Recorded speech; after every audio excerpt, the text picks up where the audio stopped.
Hello guys, David Vos here. Well, it's winter in Oklahoma, but not too bad. Clear skies, cool nights. Hope you're having a wonderful day. Guys, I got a couple clips I want to show you today, maybe three even, couple of 2 or 3 clips. I find them to be a little revealing and maybe a little puzzling, but more revealing than anything. There was this moment on camera when this guy asked Elon Musk if he could talk to 3 people that have been in the past. Who would he like to talk to? Immediately, Elon Musk starts to sweat. Like, this is a hard question for Elon Musk. You can tell that it matters to him, the answer that he provides. Like, sometimes people will just laugh and like, oh, 3 people, ha. And most people say, well, Jesus and, Buddha or something, right? But this man is trying to make the world believe that he's a wonderful man. And many people believe he's a good man. Although, yes, he is a multi-billionaire. I mean, he's got 300 billion now or more and going up. And kind of like the worker that runs the other metaverse that we're all going to get assimilated into. At least that's their plan. And he's got the Neuralink. But, these guys just come out of nowhere as if they are assigned part of the great metaverse, right? It's like the gods have chosen who is going to lure us into the darkness, right? And some of these guys don't even look like they have a soul. And I guarantee they don't, and we'll be able to show that. I don't know if we'll get that far today, but we're going to be doing some videos in the near future, friends, to show what we're up against. There's some very peculiar things we have to talk about, friends. Why does the first chapter, well, I shouldn't say the first chapter, but the first several chapters of Genesis, just as a illustration of my point, why does it trace all of Adam's descendants down to Noah? So we know who these people are, right? Well, why does it matter? Why doesn't it just say, oh, Noah had some kids and whatever? But it gives you their names. And if you look at their names, they mean stuff. Like, Seth's son is Enoch. Do you know that means mortal?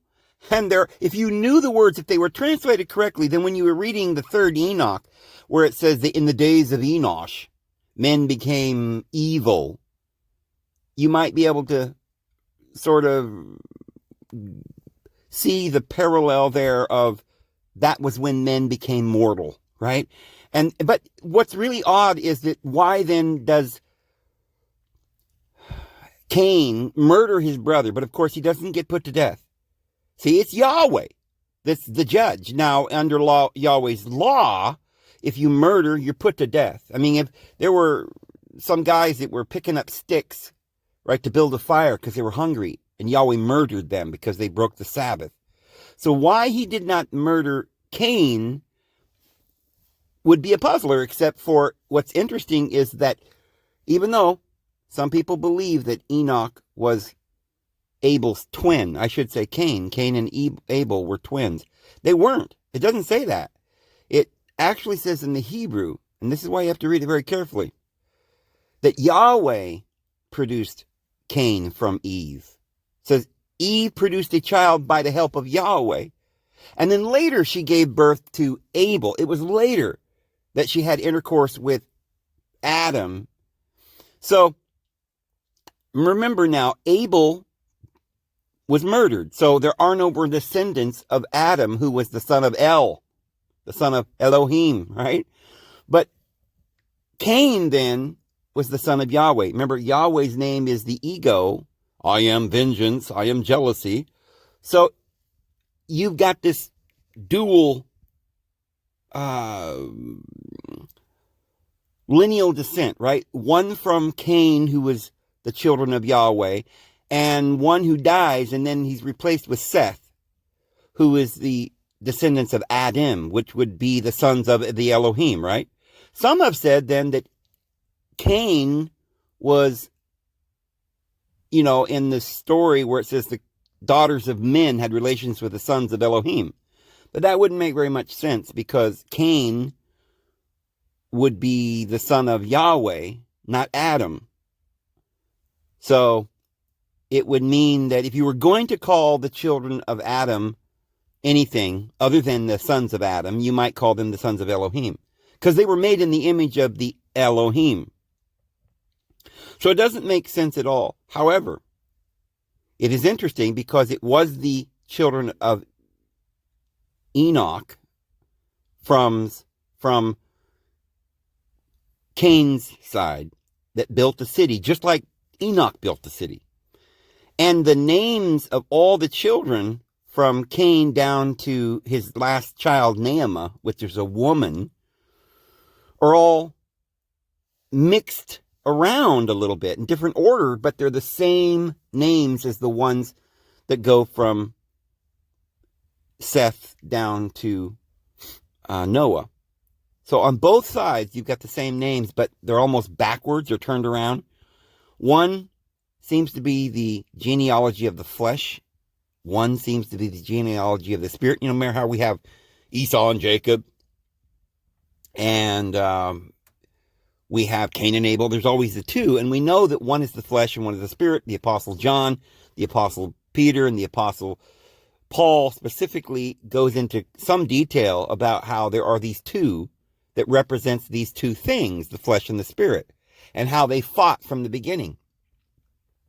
I want to develop this in this video a little bit, that's more so in videos to come, because what we're going to find is a great revelation, something that's never been cracked by most people, that the Bible is talking about a great mystery.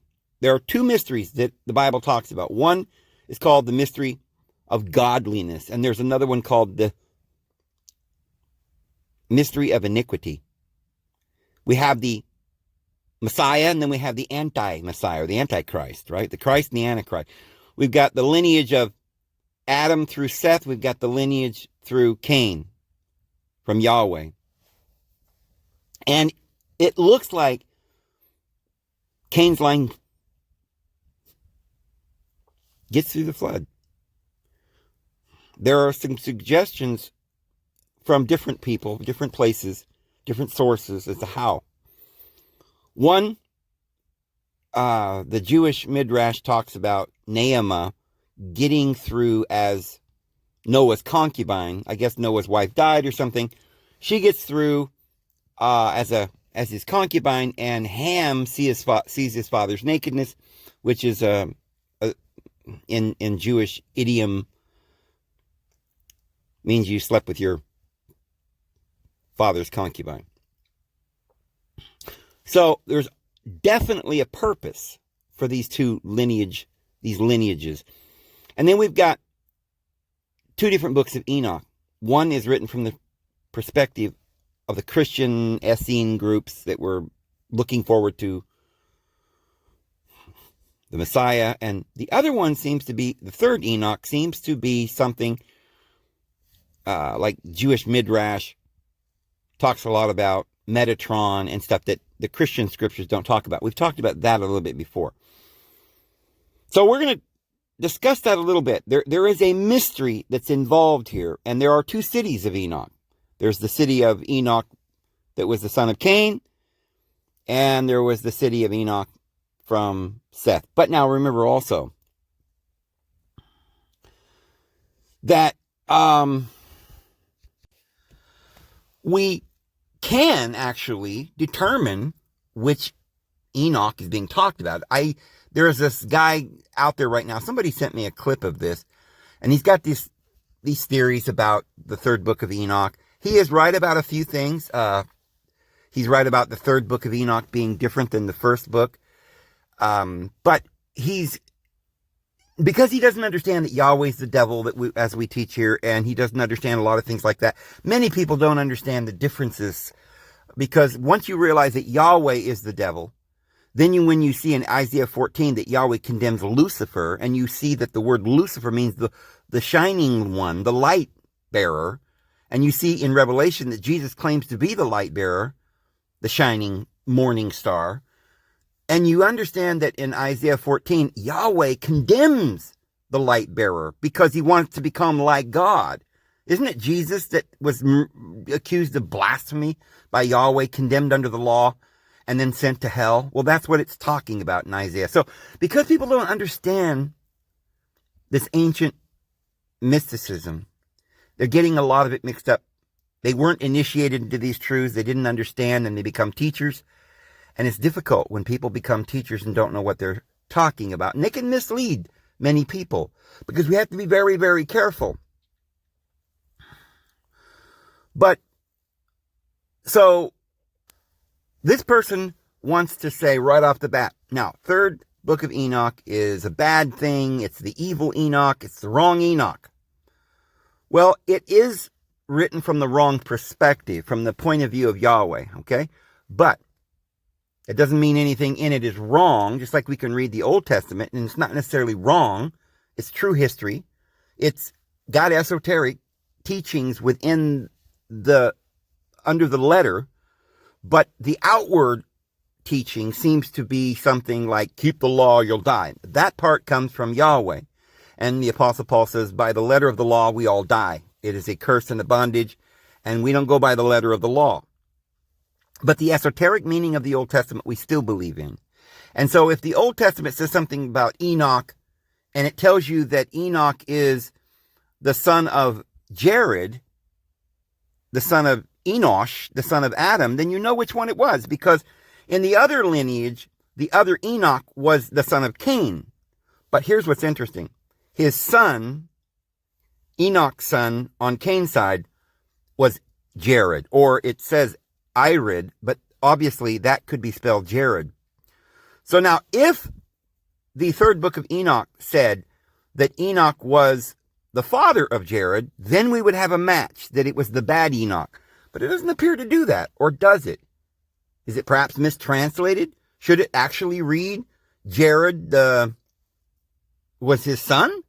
Or was it that Enoch was the son of Jared? You see, that would have to be one of those things you'd have to look at. But there doesn't appear to be a whole lot more that we could use to try and make it out that was the wrong Enoch.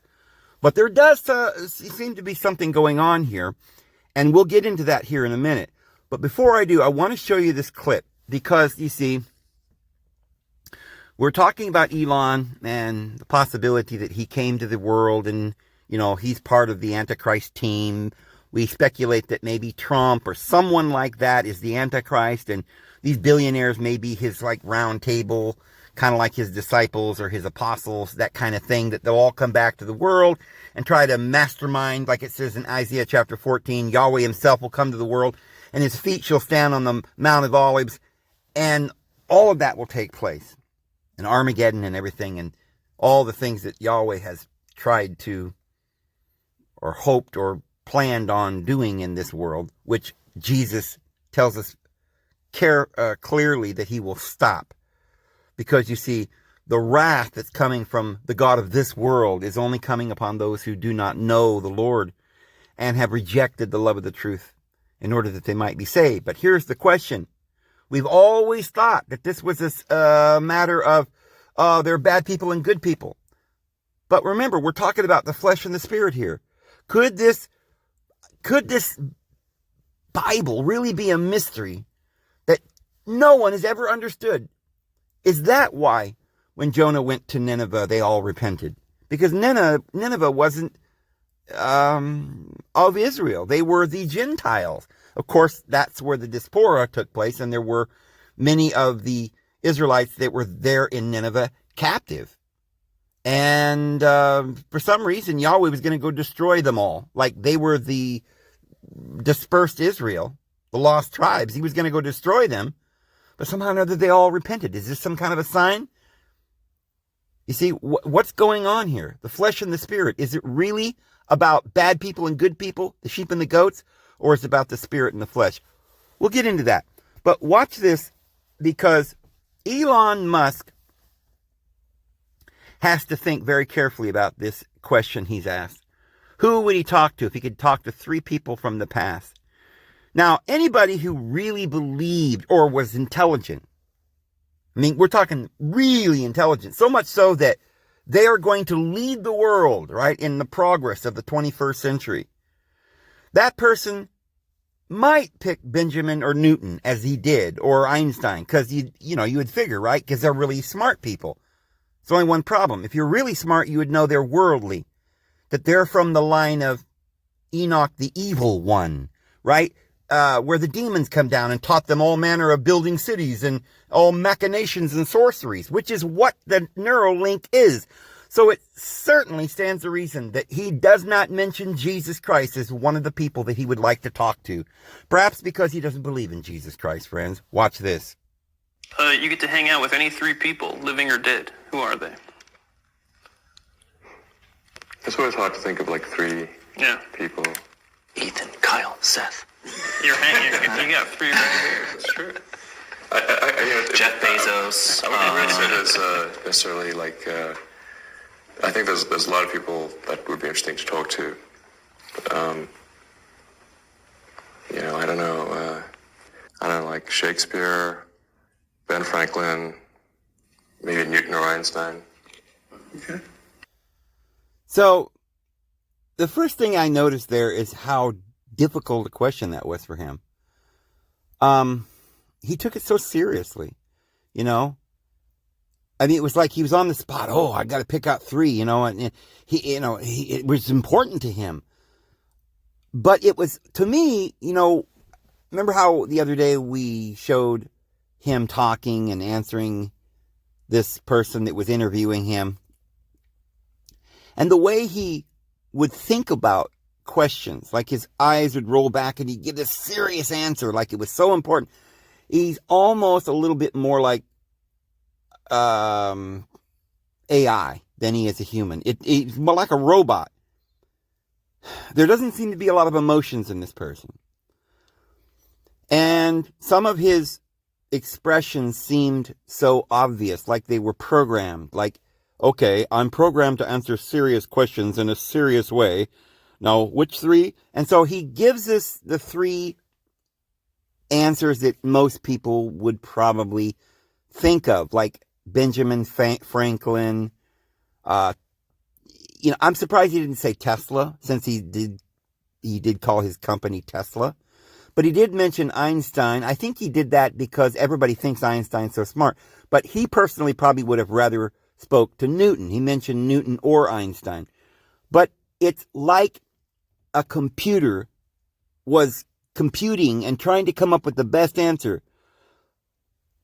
But not only that, it worries me.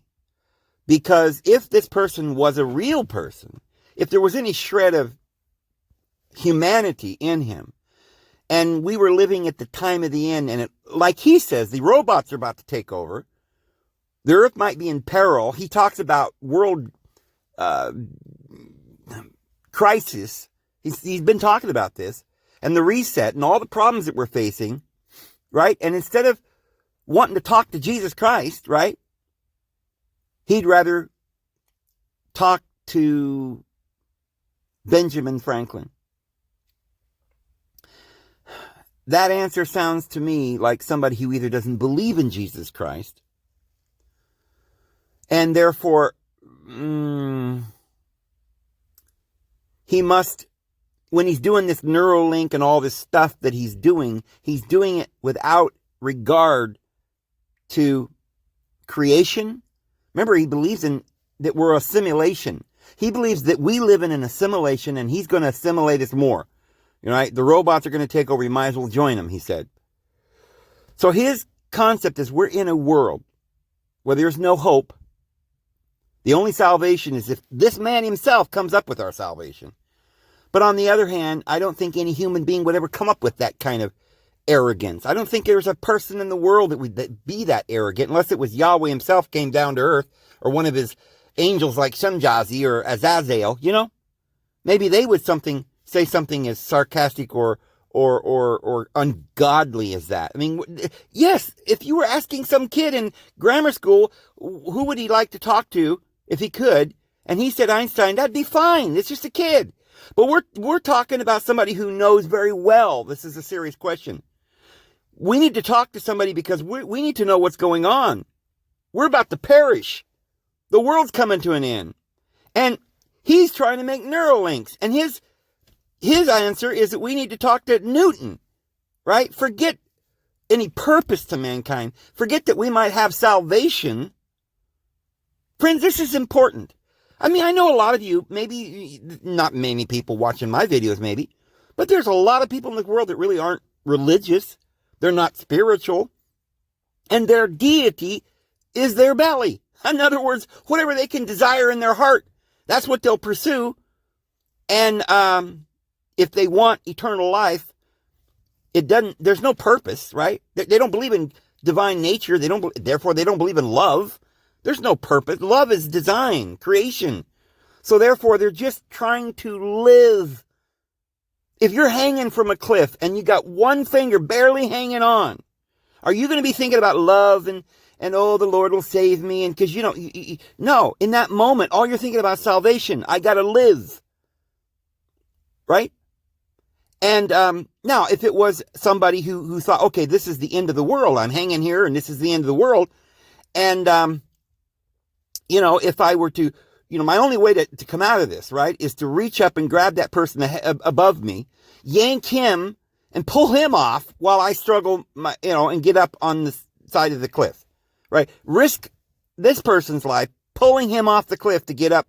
That might be the way somebody would try to give up who had no real hope. But if you really believed that you had an immortal soul, then you darn sure wouldn't take the chance of reaching and grabbing someone else and having them fall off the cliff just to save your life, because what you would be thinking, if you're a smart man, is your eternal life.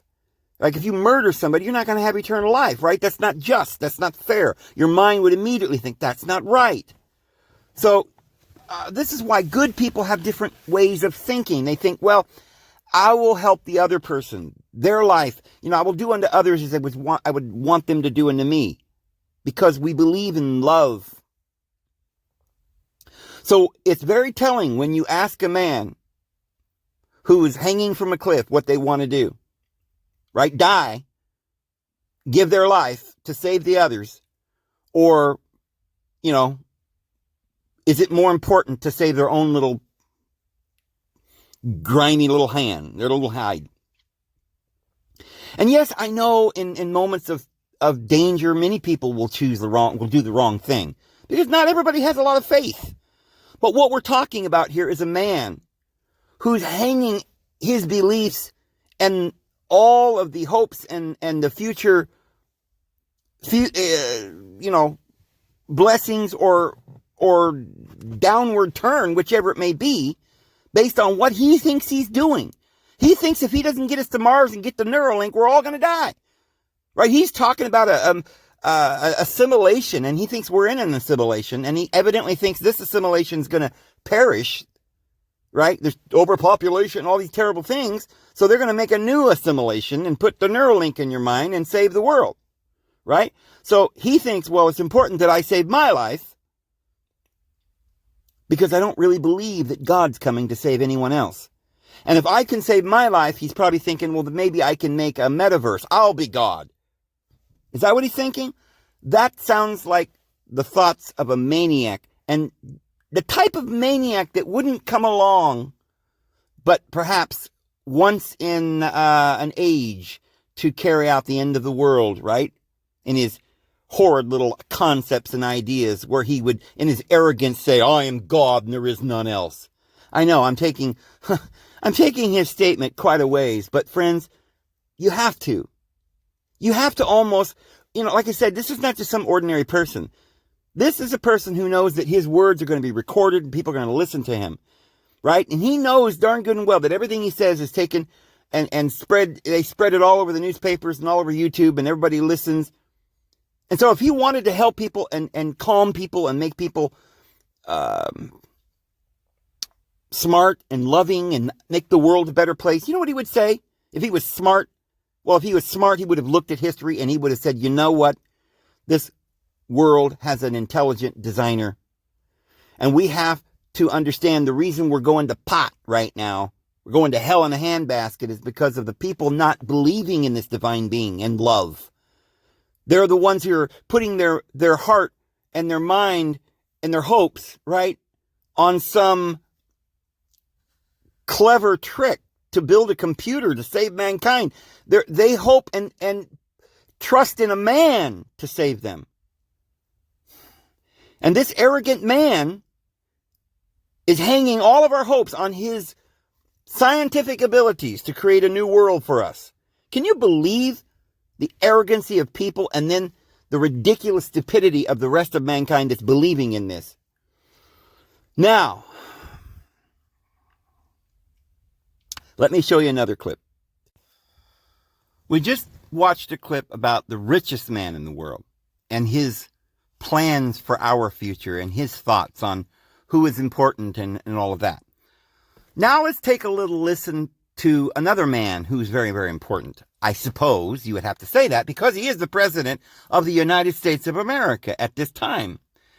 And he said something very odd way back a few years ago, right? Because he's been a politician all of his life. And he's been a lying to us for a long time, right? And I want to show you one of his original lies. But what's interesting is it really kind of exposes this man. Now we've got two very interesting exposés of two very powerful people. And it's very, very odd what this reveals about these people that are running the world. Who really are these people? What is it inside their mind? What is it that they're doing? Because recently, Biden, the president of the United States, pulled all the troops out of Afghanistan and left all this weapons over there, right? I mean, $1 billion or something full of weapons, or something. I don't know how many billions of dollars of weapons. And Fox News was criticizing him. Of course, nobody really did anything. Everybody just said, well, that was pretty bad that we just handed over weapons to the enemy. Right now we're going to have World War III, but nobody cares, right? They just handed weapons to terrorists. Well, they've done this before, and we didn't care then either. But here's why they don't care, friends. Listen to this charlatan as he talks. Watch this. And it makes a big difference to tell the American people the truth about what our options are in ending this war. If tomorrow the order goes out from I'm President of the United States, I issue an order, end the war today, begin to withdraw all American troops. It will take a year to get the American troops out. Do you hear me now? That's the truth. It will take a year to get them physically out. Now, if you leave all the equipment behind, you might be able to do it in 7 months. And you leave those billions of dollars of weapons behind, I promise they're going to be used against your grandchild and mine someday. Well, so the man does have some brains. He knows what he did is leave weapons for the enemy. And as he says, those weapons will be used against your children and mine. So he knew perfectly well when he left those weapons over there for the enemy, what they were going to do with him. In fact, it sounds to me like maybe he planned it. Him and his henchmen, whoever planning all this stuff, right? Him and Elon Musk got plans. And they don't have any plans that has anything to do with Jesus Christ. Because they don't seem to be talking about Jesus too much, do they? Perhaps they don't believe in Jesus. Perhaps they don't believe in love. Perhaps they don't believe in helping anybody. Perhaps it is their plan to give weapons to the enemy to destroy us. Do you think that could be the plan, friends? You think maybe that when somebody leaves terrible weapons in the hands of the enemy that they might know what they're doing? Especially when they admit that they do know what they're doing? Do you think that might be treason, guys? Our leaders have done worse than treason. I mean, this is far worse than treason. Is something you can be put to death for. But this is something that you could be thrown into the eternal lake of fire for, my friends. This is the enemy of all mankind, and this is his mouthpiece. Make no mistake, these individuals ruling over the world today are not your friends. And neither is Donald Trump, because they're all working together. One does warp speed and gives you the SHOT and is the father of it. And yet the whole world goes after him and believes and hangs upon every word that these people say. Guys, you remember there was a video going around a while back where, was it BUZ Aldrin? Yeah, BUZ Aldrin was one of, I think, two people, along with Henry Armstrong. Is that the other person? And they went to the moon, supposedly, I guess, in 1966. An interesting year, isn't it? Well, that was when he did his spacewalks. They went up into space, outer space, right, in 1966. Interesting year number there. But in 1969, which is still got the two, weird numbers there back to back. But in 1969, they supposedly walked on the moon. Well, remember that little clip that's going around where the little girl walks up to BUZ Aldrin and says something about, why didn't we go to the moon? Since we left, we never went back, How come we don't go back if we went to the moon? It's a little girl. And he goes, because we didn't. And so everybody was saying, we didn't go to the moon. He admitted it. BUZ Aldrin admitted it. We didn't go to the moon. He told the little girl because we didn't go. Well, it's kind of like when the flat earthers say that Admiral Byrd admitted that there is vast areas of land beyond the South Pole. And he went there and flew there and saw the whole thing. Well, there's a lot of rumors. Admiral Byrd did not admit any of that. There were some stories that were made up that he went into the center of the earth this is where the theory got started of the hollow earth. And now there's a lot of stuff being mixed and matched. There are stories that are true. Some things that actually he said and some things he didn't say. The part about seeing a beautiful world with dinosaurs and a paradise earth or something inside the earth, that's not true. That never happened. And the part about there being land beyond the South Pole, that's not really what he said either. What he really said was there is land at the South Pole the size of the United States. And that's true. That's Antarctic. That's a continent. And then there was a mission that he flew down there, and they had a war with some sort of disc-shaped objects. This is real too. But so people take things out of context, and this is what we were talking about when we're looking at the book of Genesis, and we see these things that are said there. We have to take it very careful. We don't want to exaggerate anything that's said or somebody else said. We want to know the truth. So, BUZ Aldrin did not actually say that we didn't go to the moon there. Not when he was talking to the little girl. Not at least as far as we could prove. Because he didn't actually tell the little girl we never went. He may have been trying to say that we just didn't go back. See, you have to have the whole sentence, and he kind of stopped in the middle of a sentence, and then people use that to say anything they want. Well, we do have confirmation, guys. Let me show you another clip, and I had not seen this one. This one just popped up today. Now, some of you may have seen this one, but this one does sound like BUZ Aldrin admits something peculiar happened.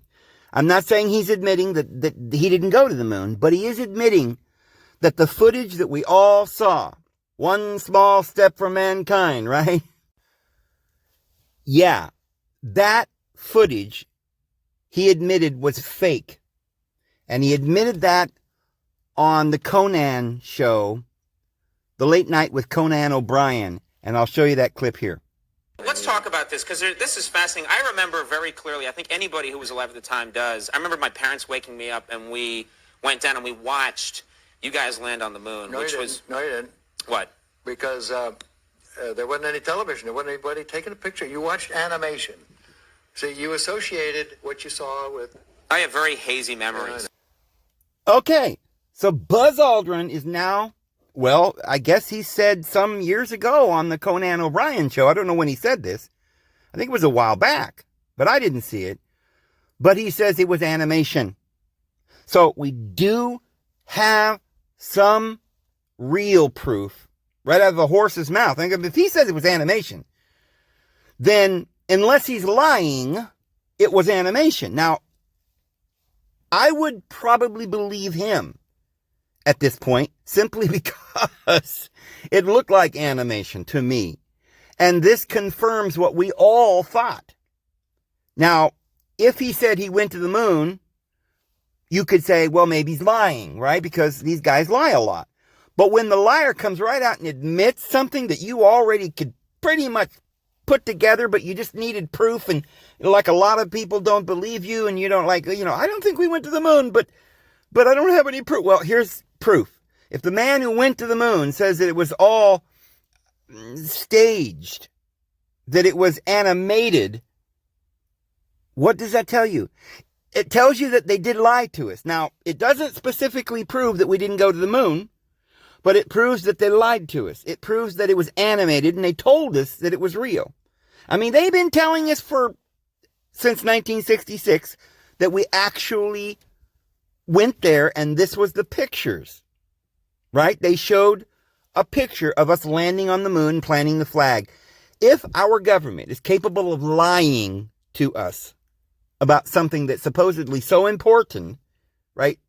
Because, in other words, it's like saying we're so powerful. It's like the United States won the Cold War, I guess, because we had more advanced technology. We got to the moon first. This was somehow this great technological feat, this advancement that humankind had made it to the moon. But it was, now we can prove, is associated with some kind of lie. So you have to ask yourself, if they're lying and they're talking about animation, and they were willing to animate in order to lie, to create an illusion, right, on film that was that big to make the whole world believe that we went to the moon. And we now have proof that they animated it, that it's a lie. What do you suppose they would do? Trouble they would go through, you might say, to lie the next time.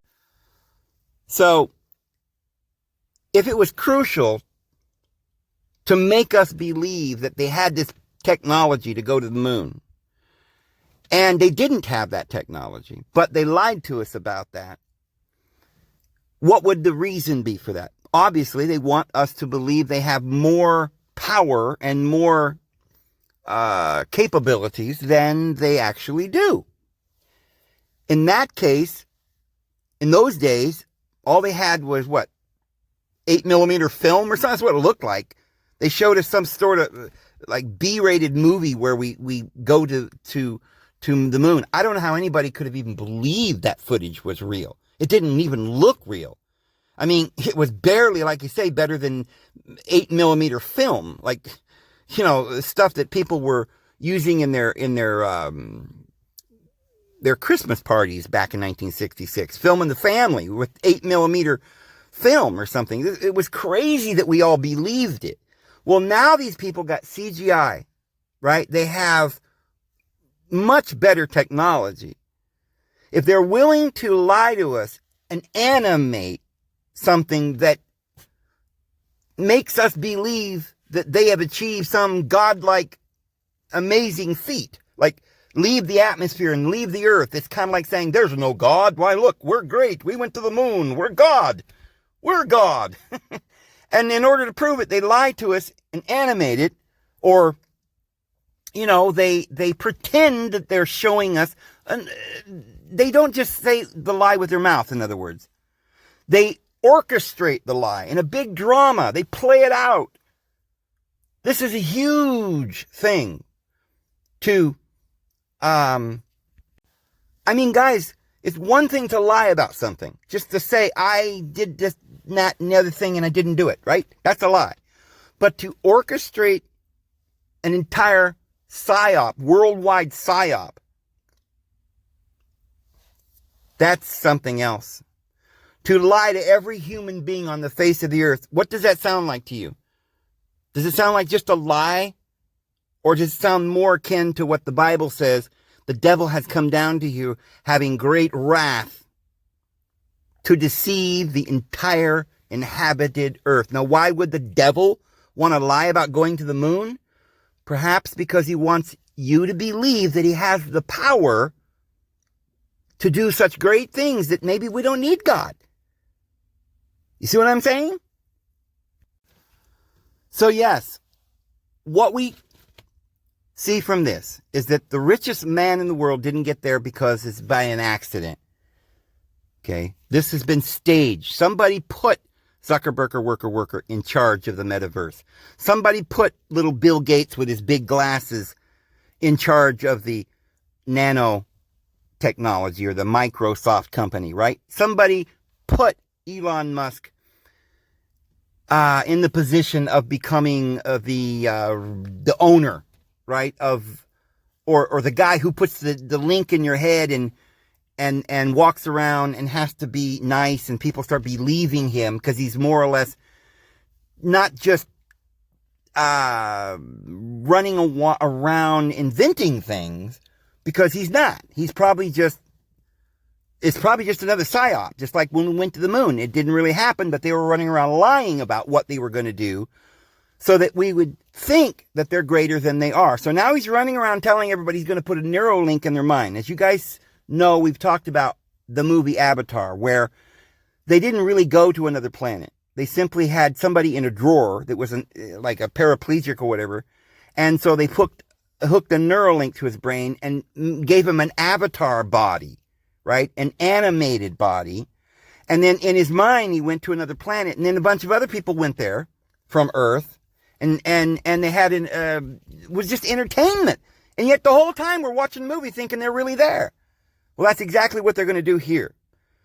They are trying to convince us to be assimilated into their computer. They want you to believe they can really go to Mars, but they won't be going to Mars. It'll be an illusion playing out in your mind like a video game.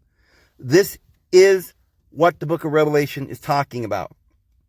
The great deception. Now, this great deception, you've got to be able to see, is talked about in the Bible. Now, secular, historians and people read the Bible and they don't get it. They just think it's a book. It's some religious book. It's a lie. Why only silly peasants believe in this book, right? They would rather believe in their mythology. See, they actually are really lying more than you actually think, because they actually know the Bible is true.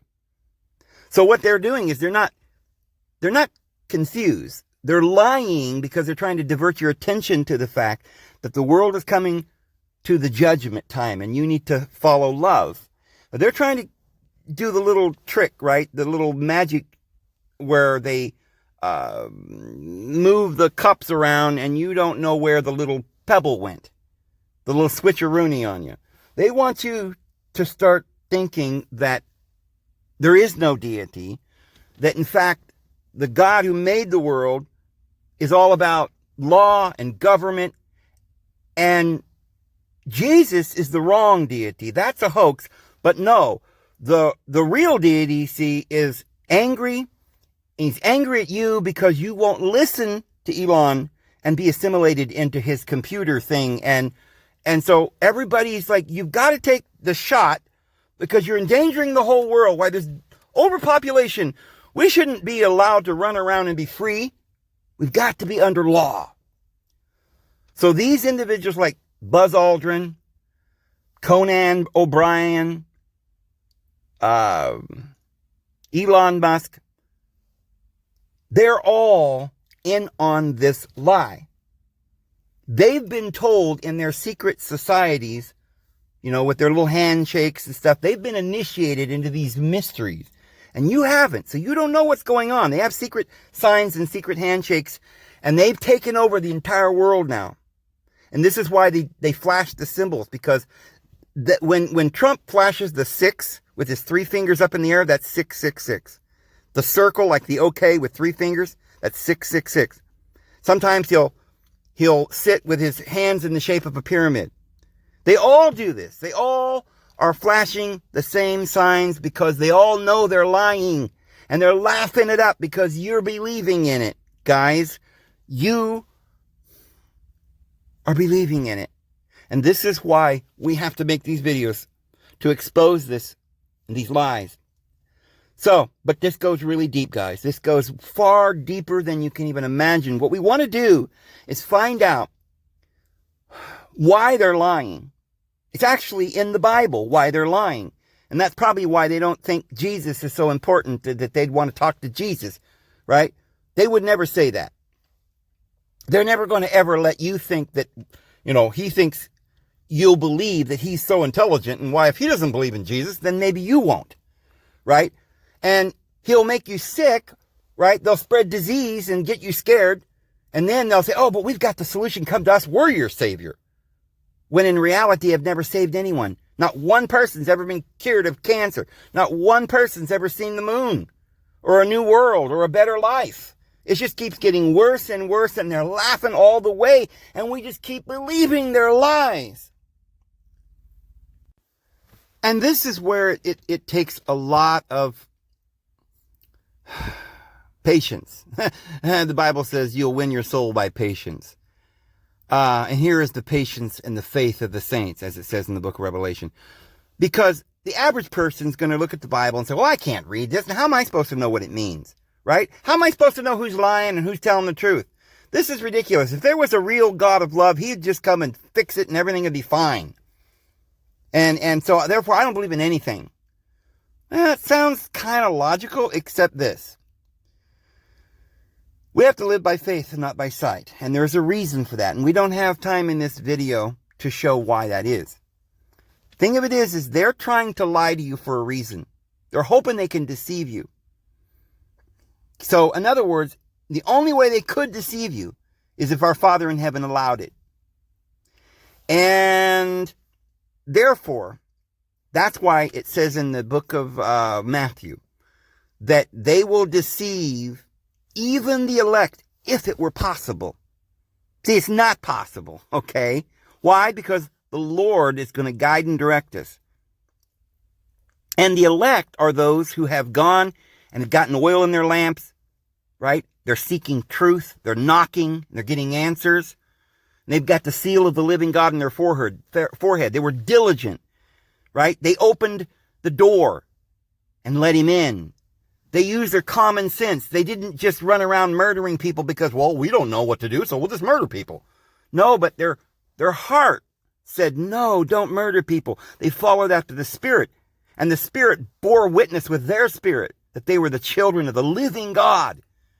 And so those are the ones that are sealed in the forehead, the ones who have that common sense, the ones who know what love is. They don't need to be told 3 or 4 times. They can hear. Jesus says, my sheep know my voice, and they hear my voice. So, friends, you've got to be able to tell the difference and discern between spirits and lustful and evil, lying spirits and those spirits of love and truth. So, yeah, it can be deceiving it sometimes. But, friends, if you're sincere, all you got to do is pray, and the Lord will reveal it to you. He will show you his love. And you'll find in the New Testament where he cares about you and loves you. And you'll see the scriptures that say that all you have to do is come unto him. See, and it won't be confusing to you. And then when you read the book of Revelation, you'll see that this great deception is to try and get everybody to get down on their knees and worship the beast. And, buying and selling and, and luxury and sorcery, which is pharmakia. And you'll put all this together by the help of the Holy Spirit within you to teach you. So when you look at, I know there are lots of things that are confusing, but the Lord will, in these latter days, raise up those who will be able to see the truth. He'll give them the revelation, and they'll be able to understand. And they'll have the patience and the faith to understand, as it says, and they'll overcome the beast by the word of their testimony. They'll get a testimony. They won't just say, well, I don't know what to do, so I'll just go out and be evil, right? I'll just go out and start beating my fellow servants because after all, I mean, hey, it don't look like Jesus is coming back. So they just quickly give up. See, the righteous will never give up. You know why? Because there will never be an excuse big enough to get them to hurt other people or to betray their friends and loved ones. They'll always hang on because they're loyal and they can endure. And they know in their heart no one can convince them that the divine intellectual that created the world loves us. The intelligence is what's important, and not this insanity that they're trying to get us to go into some like computer metaverse. We can tell that the world doesn't shut down over a virus like a cold virus. We shut the whole world down, quarantine everybody. We know something's wrong. And we won't be fooled. And we see people like Elon Musk and Donald Trump lying and saying, oh, you know, I'm a good guy, you know. But in the meantime, he's demanding or encouraging people to get this thing in their arm that is going to redo your DNA and that was patented by Bill Gates. Come on, wake up, guys. You heard what BUZ Aldrin said. They lied, okay? And they're lying again. This is the great deception. So, what we want to do is not just see the lies that they're telling now, okay, because that's important that we see that, but let's get the perspective. Let's go back to the Bible and understand how the Bible has been explaining this all along. But we didn't understand it until the latter days, okay, because it was written. And we'll show you those verses probably in another video, maybe tomorrow, that we'll be able to do, where the Bible tells us that everything was written for us, upon whom the ends of the world have come. And so that's why it says when you give a cup of water to one of these little ones, you will not lose your reward. That was written for us today so that we know what to do when that's why Jesus said, don't beat your fellow servants. Because he says some people are going to look around and say, hey, my master's delaying his coming. And they begin to beat their fellow servants. He says, don't do that. And then he warned us. He says, look, I've warned you before. I've warned you before it happened. Don't believe them. Right? There will be false Christs and false prophets, but don't believe that. I've told you beforehand, Jesus said. And he said this, I will be with you till the end of the age. I love you. I will never forsake you. And when you see these things taking place that I've told you beforehand that will take place, know that the end is near. And lift up your head, your deliverance is getting near.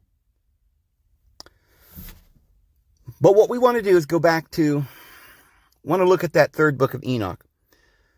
We want to delve into why there are two lineages before the flood. And both of them have Enochs, and both of them have a city that was built. We want to talk about Enochtitlan, which was in the area where, it's in the very same spot today that Mexico City stands. Mexico City was built over a place called Tenochtitlan. And if you look at the word Tenochtitlan, if you take off the T, it's Enoch. E-N-O-C-K. And then the end of land. So it's the land of Enoch. Now we're going to go into that probably tomorrow a little bit deeper. I want to talk about where the good Enoch went and where the bad Enoch went. Remember, it says that the Cain was, punished, and he went to the land of Nod. Here's what's interesting.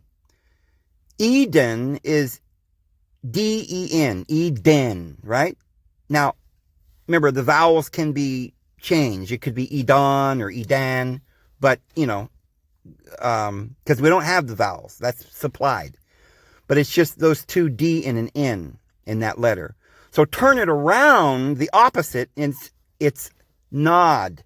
See? Backward, it's Nod or Ned. So he went someplace opposite of Eden. And it says he went eastward, away from Eden. So wherever Adam and Eve was, he went east. We also know that the latter-day prophet Joseph Smith said that Eden was in America. Up around which is very interesting. And this is probably something that we're going to start talking about, because where the Lord seems to be opening up this refuge for us, right? Up in a little area in Michigan, not in where the glove is, the mitten of Michigan, but in the other part of Michigan, which is right up there by Canada, in that other smaller area to the west of the mitten. That is not far from a little place, if you look on the map, called Azatlan. Azatlan, okay, they called it that because it's an ancient pyramid, and very few people know about it. It's related to the one that's down a little bit south of St. Louis. There's another pyramid that's still there called Cahokia. Well, there's lots of them. There's some in Georgia. There's some in Tennessee. All the way up the river, the Mississippi, there were cities, just like along the Nile. Well, you see, originally the Aztecs came from Azatlan, and their great capital was Enochtitlan. And so the land of Enoch was the Azatlan, and they claimed the natives that were down, say, in Mexico, and where the city was, the hub, they said that they had come from the north. And the Book of Mormon tells us all about this. They originally arrived in a place called Bountiful, which is, according to Joseph Smith, in an area between New York and, say, Wisconsin, in that area. And it went up the Mississippi. This is the land of the Nephites, which were a tribe of Israel that came over here 600 BC. All the dates fit with the archaeology of late. The other day also, I'm just going to throw out a few things that we're going to be talking about. The other day also, we showed video from Google Earth where we showed at the bottom of the ocean off the coast of Central America, there is what appears to be a very, very large city under the ocean. Is that perhaps where, under the ground, remember, the Bible talks about, because the Bible talks about the giants, and it uses different words. We'll talk about all of that. One of the words is Nephilim. One of the words is Giborim, which they translate sometimes the mighty or the giants. And one of the words is the Rephaim, which is definitely, by parallel verses, that is the same as the Nephilim. But when it uses the word Rephaim, sometimes it uses it as though those are the ones who are now dead, that are just spirits. Like sometimes they're translated ghosts.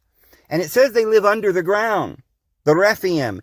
And there's scriptures that talk about in the latter days how they'll come up out of the bottomless pit, the Rephaim, or the giants, or the Giborim, sometimes it calls them. And so we'll talk about that, the coming giants coming up out of the earth and how they got there and how it relates to Cain, because remember what it says. It says, Yahweh tells Cain that he put a mark on him. Isn't that interesting? Because nowhere else in the Bible is that mark thing ever talked about, except for in Ezekiel, where they put a mark on those sighing and groaning over this wicked system. And also in the book of Revelation, where they put a mark of the beast on people. And then there's the seal of the living God on those, which is the Holy Spirit. So this mark goes all the way back to this beast man, Cain. Because in many of the pseudograph and the midrash, it says that the mark that Cain had was that he was hairy. So we now, others have said that maybe they put a horn on him. There's some ideas, but the idea of him being hairy goes back to some legitimate verses, as well as the fact that he was simply marked in the same way that people who do something in their heart, in their mind, I should say, or in their actions, the forehead and their hand, they're sort of marked in some way. And in the book of Revelation, it's because they are identifying with the beast system. They didn't receive the love of the truth that they might be saved. So they take the strong delusion. So this whole thing that has to do with Cain and Enoch and the city of Enoch, the bad, the evil Enoch, is related to everything we're about to go through now. And it says of Cain, his punishment would be to be a vagabond in the earth and a wanderer, you might translate that, a wanderer. And that word to live in Nod, or he sent them to Nod, the land of Nod, that again is the root of the word wanderer. So in other words, he sent Cain to wander about in the earth, and then it says he found rest when he had his son Enoch, and they built a city. So he wandered around, and he went separate from his brethren. He was banished. Where did he go? Someplace east of Eden, away from Adam and his brothers. And then it says, he shall be a wanderer inside the earth. If you look at the Hebrew, it's going to be in the earth. And it says, he will be banished from the face of the earth. He says, my punishment is too great for me to bear. Anybody who finds me, they'll kill me. So it says Yahweh allowed him to, get away, to be separate, and to wander around until he found a location and he built a city.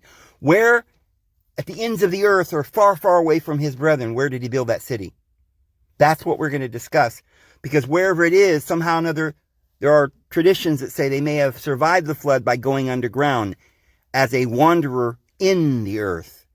As it says, his descendants were the children of Cain, or the Canaanites, or the fallen angels, the Nephilim, or the Gibborim, the giants, or the Rephaim, the ones who died in the flood. Their bodies died, but they because they didn't have a soul, because they weren't authorized to come and partake of marriages with the daughters of men.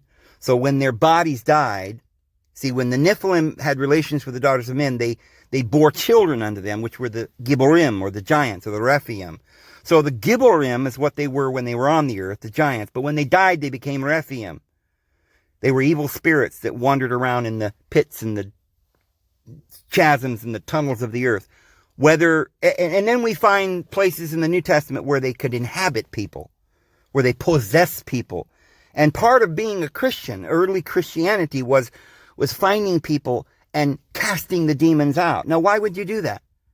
Well, because before the end of this world, people have got to become free of this God and his lies. And those who want no part of it, they will hear the message of Jesus.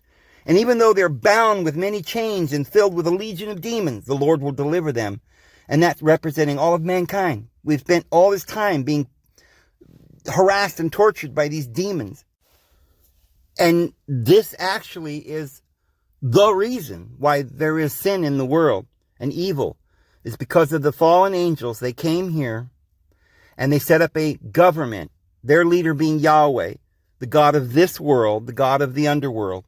And they set up a government and they lured people in by deception. And the Lord now will save us by giving us the truth and freeing us from this great, horrid corruption and evil. But we have to wake up and we have to choose. So here we are, here in the latter days, and the gospel is going to go forth. And therefore we have to know what's going on, what we've got to believe, and why things are what they are, so we can explain it to people.